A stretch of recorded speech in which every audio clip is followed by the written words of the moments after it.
Welcome to the waterwise pollinator garden at Harlequin's Gardens. I'm Mikl Brawner. This garden is 35 years old, but we rejuvenated it last year by digging in some compost and adding a lot of plants. We planted a lot of pollinator plants, and we planted a lot of natives, but we also planted some non-natives that support pollinators and that are not invasive.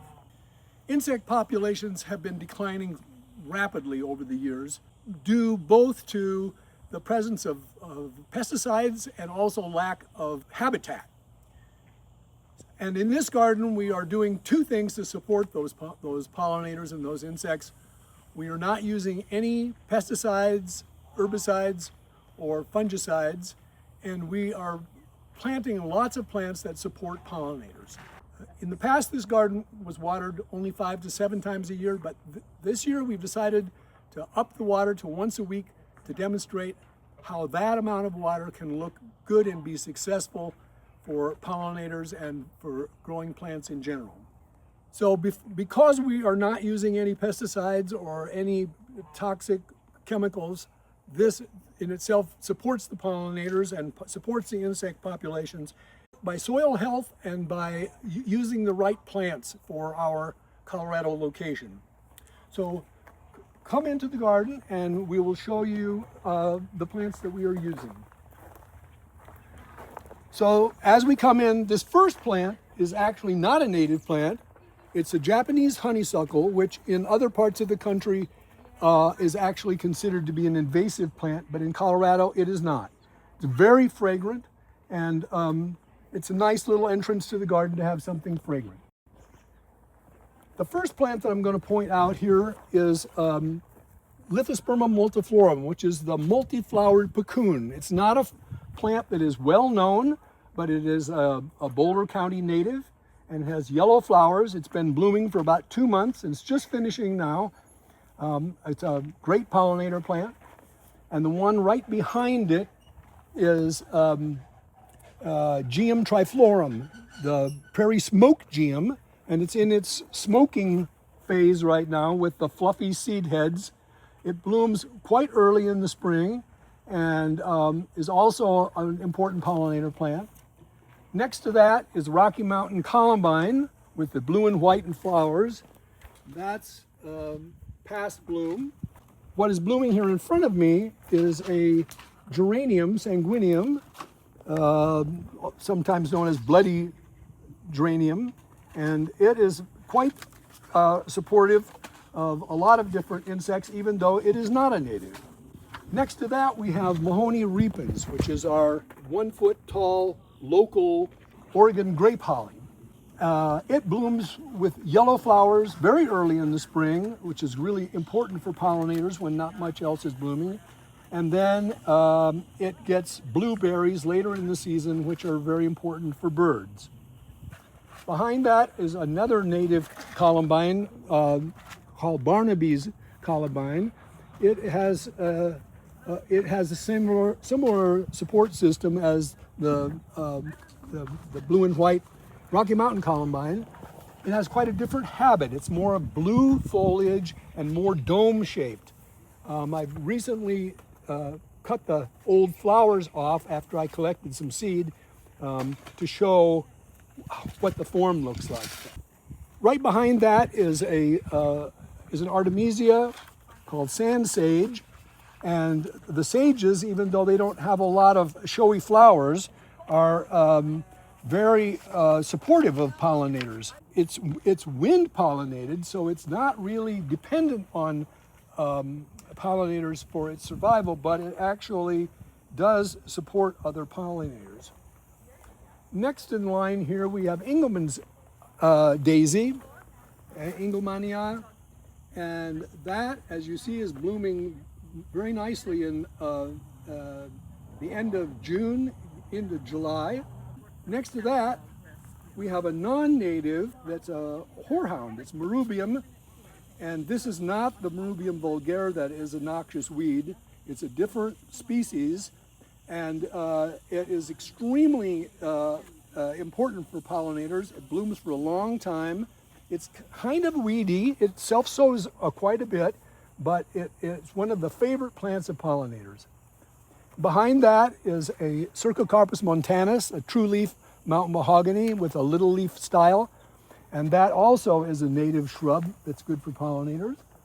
And as we move down here, we come to Amsonia jonesii in the front. Adjacent the larkspur is what's blooming blue and pink behind that. And of course, the larkspur is really important for a lot of pollinators. Amsonia jonesii is very important for butterflies and bumblebees, honeybees, hummingbirds, and hawk moths. And then right next to that is a shrub called rock spirea, Holodiscus dumosus. And this is only a 1-year shrub. It's going to get bigger, but its flowers support a lot of pollinators, native bees, butterflies, hummingbirds, and beneficial wasps. It's also a host plant. A lot of people think that if insects are chewing on their plants, that those are pests. But in fact, we grow and support plants that are eaten by insects, especially caterpillars, because then they become butterflies. After that, we have some penstemons. This is Penstemon rostriflorus. There's also Penstemon eatonii. And next to that, Prunus besseyi, sand cherry. And that's also just a 1-year specimen. And because the rabbits like to eat it, it got eaten down when it was a young plant, so it's still trying to recover, but now it's growing very strongly. Here in front, we have Glaucium acutidentatum, otherwise known as horn poppy, and very drought tolerant, non-native, but it blooms for a very long time and therefore supplies pollen and nectar for a lot of different natives for a long time. As we're coming this way, we're passing by the Agave perii, which is a native to the southern areas and more southwestern Colorado. And it has a tall spike about every 15 to 20 years. In the very front of the garden here, we have Persian candytuft, which is an evergreen, non-native, with white flowers in the spring and very tough low water plant. Behind that we have a germander that is Teucrium rotundifolium, and that is also a great pollinator plant. In fact, and it's a non-native, there are a lot of herbs that of course are European in origin, but are terrific to support our pollinators. Next in line here we have Gwen's buffalo currant. This is a selection, not a hybrid. It's a selection from our native golden currant. It gets fragrant yellow flowers in the spring. They're very attractive to bees and butterflies. And then it produces fruit, which is very good tasting for people. And if people don't get to them soon enough, the birds love them. Over the top of us is a curl leaf mountain mahogany. This is one of the biggest specimens around. It's been in my garden here for 40 years. It has inconspicuous flowers, but that's one of the interesting things about a lot of natives is that even though the flowers may be very small and unshowy for us, they are extremely attractive to bees and butterflies. So this tree, with its inconspicuous flowers, produces abundant pollen and nectar and supports bumblebees, native bees, and moths. And this is also a host plant. This plant is our Arctostaphylos chieftain, and this is a relative of kinnikinick, only it's a bigger, taller plant. It has little urn-shaped flowers in the spring that are very attractive to pollinators. Right next to that, we have a plant that is known as red birds in a tree, and this is still a young specimen. It'll get bigger and more flowers. but it's one of the premium hummingbird plants, Scrophularia macrantha. Behind that is Physocarpus montanus, our native 9-bark. And once again, this is a 1-year specimen, so it's going to get bigger, and it has spirea-like flowers that are very supportive of pollinators, and a reddish fall color. And then to the left of that, we have a dwarf ponderosa pine that's been there for at least 10 years, and it's still only, whatever that is, 16 inches tall. So then we swing down this way, we're coming to Monarda fistulosa, our native bee balm.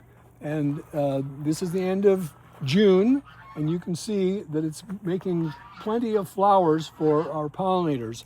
It supports native bees, bumblebees, butterflies, moths, hummingbirds, predatory wasps, and it's also a larval host plant. So this is a premium plant for pollinators. And you can see it's doing quite well on our once a week watering schedule. Next in line here is the Pawnee Butte sand cherry. So this is a low growing Prunus besseyi, and it is also very supportive of pollinators. It supports a lot of native bees, bumblebees, honeybees, butterflies, and predatory flies. And right behind that is our native 4 o'clock, called desert 4 o'clock, Mirabilis multiflora. It's often a huge plant, 4 feet in diameter, and about 1.16 inches high. And it's not showing flowers right now because it's a 4 o'clock. It blooms at 4 o'clock. It blooms late in the afternoon or early morning or on very cloudy days. Very supportive of, because it blooms at night, very supportive of a lot of moths, and because it does have some flowers during the day, it's also very supportive of other butterflies and whatnot that come around during the day. Right behind the Monarda, right behind the 4 o'clock, is a sample of our dwarf rabbit brush.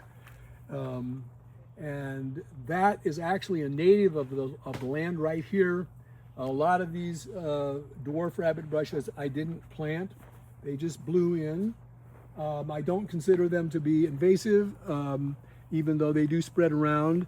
And they are extremely valuable for butterflies and bees late in the season when there's not a lot of other plants blooming. So behind our curl leaf mountain mahogany, we have a couple of the sulfur flowers. These are the Eriogonums. They are like the closest thing to a ground cover that we can find in the natives. And the flowers are extremely valuable for pollinators. Next in line here we have the wavy leaf oak. This is one of the important pollinator plants, not because of the flowers, but just because the foliage supports so many different kinds of insects. And next to that, we have, this is just the straight native selection of the golden currant. And as you can see, once a week water is quite sufficient to provide it for it to produce tons of fruit. So these are actually good tasting, and if you don't eat them, the birds will, because the birds love them. I can just point out from here that this plant up here is a chocolate flower, Berlandiera, and it is really supportive of moths, native bees, butterflies, and beneficial beetles. Here we have several different kinds of poppies. We have the California poppy, which is considered to be a native, and then we have the breadseed poppy, which is not a native. It has this beautiful purple flower. This one's known as Lauren's grape, after Lauren Springer selected that. And then you may see over on the other side, those poppy flowers are not related, but these are actually a native prickly poppy. And if you may notice, the bees absolutely love that poppy. Here we have another Eriogonum. This is another sulfur flower. This is one that Eve and I found in the mountains, and it's called Eriogonum umbulatum majus, or it may have another name now, but you can see that it is the most prostrate that we know about. It makes a great ground cover. Next to me here is a non-native called Phlomis cashmeriana. It's in the mint family. Even though it is not a native, it is extremely valuable for pollinators because it's so rich in nectar. I almost missed the prairie verbena here. This is a really wonderful pollinator plant, and one that surprised me because it looks very delicate, but it is in fact extremely drought tolerant and tough. In the back here, we see that this is Gaillardia aristata.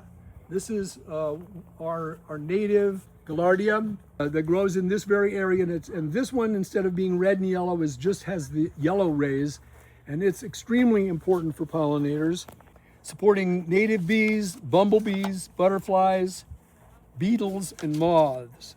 This is a salvia. It's a non-native, and it's kind of going out of bloom right now. This is Salvia Blue Hill. There are a lot of different salvias that bloom for a long time and are great supporters for pollinators, even though they are not natives. In front of us here is a germander. It's a teucrium that we found in one of the seed lots we were growing, and it turned out to be very silver, whereas all the other ones that we were growing were green. And so we've been propagating this and growing it for 15 years. And so it was just made plant select last year. It gets about 2 to 3 feet in diameter, very attractive to bees, and it's drought tolerant and heat tolerant. Then this is a limonium. This is a sea lavender. It's just starting to bloom. Here we are at the end of June. Also coming up here to Salvia pachyphylla, which is our Mojave sage, and nice fragrant foliage. And then it has these very showy bracts and the flowers that are very attractive to pollinators. This is an old-fashioned rose, and roses are not normally thought of as being big pollinator plants. A lot of the new roses, a lot of the hybrid roses have double flowers, and they are not that good for pollinators because they can't get inside them. These single-flowered old-fashioned roses are really good for pollinators, and they also are very tough and easy to grow. Did I mention catmint? Catmint, a lot of people consider to be kind of a weed. It does seed around a lot, but it is long blooming and a great pollinator plant. Bees just love it, and it's tough and easy. Right behind you here we have Rocky Mountain bee plant. It's just a couple little specimens, are still quite young, but they're going to self-sow quite a bit and make big patches of bee plants. Of course, it's named bee plant because it's a super pollinator for bees. And then as we turn in this direction, we come to another non-native that is clary sage.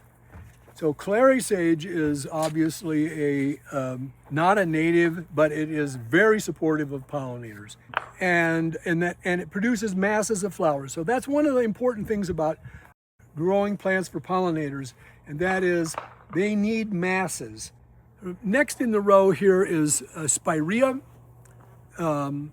Spirea is a non-native plant that has a lot of small flowers in clusters that are extremely valuable for pollinators, and some of these natives, like this particular one, is called Gold Flame Spirea. I've had it in my garden for 25 years. It's just amazingly tough and showy too.